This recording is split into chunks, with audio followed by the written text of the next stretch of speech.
Hello everyone, ये question JEE main 2024 का है। क्वेश्चन है कि इफ़ ए यहाँ पे एक मैट्रिक्स दिया हुआ है 2x2 का, बी भी एक मैट्रिक्स है 2x2 का, एंड कहा जा रहा है सी जो है सी इक्वल टू है A into B into A transpose, and X है A transpose into C square into A. तो पूछा जा रहा है कि डिटर्मिनेंट ऑफ एक्स क्या होगा। ठीक है, तो सॉल्व करते हैं यहाँ पे। तो हम लोग जानते हैं कि अगर डिटर्मिनेंट यहाँ पे अगर सी का निकालें, जैसे हम लोग को जो सी दिया हुआ है यहाँ पे उसको लिखें, तो यहाँ पे सी दिया हुआ है A into P into A का ट्रांसपोज। तो अगर यहाँ से हम लोग डिटर्मिनेंट ऑफ सी निकालना चाहें तो हो जाएगा determinant of A into B into A का ट्रांसपोज। और हम लोग जानते हैं कि डिटर्मिनेंट में ये अलग अलग हो जाता है, यानी इसको लिख सकते हैं determinant of A into determinant of B into determinant of A का transpose.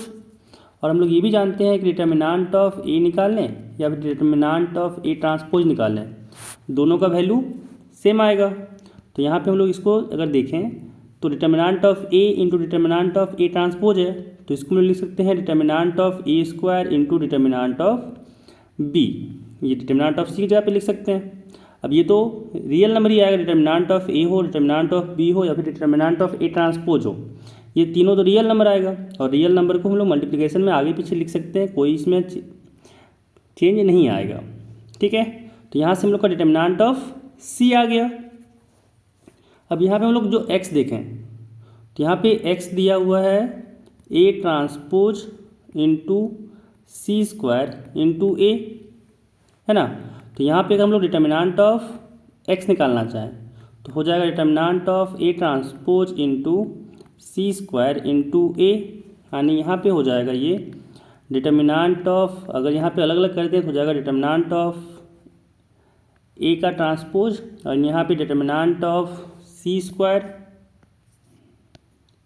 Determinant of C square and फिर डिटर्मिनेंट ऑफ ए। अब यहाँ पे डिटर्मिनेंट ऑफ सी स्क्वायर है तो स्क्वायर भी ये बाहर हो जाएगा, एंड यहाँ पे अगर determinant of A transpose and determinant of A दोनों इक्वल होता है, यानी यहाँ पे लिख सकते हैं डिटर्मिनेंट ऑफ ए का स्क्वायर इंटू डिटर्मिनेंट ऑफ सी का स्क्वायर। अब डिटर्मिनेंट ऑफ सी की जगह पे इसको सब्स्टिट्यूट करते हैं, तो आगे यहाँ पे फर्दर क्या हो जाएगा कि determinant of X is equal to हो जाएगा determinant of A square into determinant of C, उसकी जगह पे डिटर्मिनेंट ऑफ ए का स्क्वायर इंटू बी लिख सकते हैं। तो यहाँ से आ जाएगा determinant of A square into B and फिर इसका स्क्वायर, क्योंकि यहाँ पे सी स्क्वायर था। अब यहाँ पे ये क्या आ जाएगा, यहाँ से आ गया डिटर्मिनेंट ऑफ ए का स्क्वायर एंड यहाँ पे determinant of A to the power 4, फिर यहाँ पे डिटर्मिनेंट ऑफ बी स्क्वायर आ गया, यानी यहाँ पे आ गया determinant of A to the power 6 into determinant of B का स्क्वायर।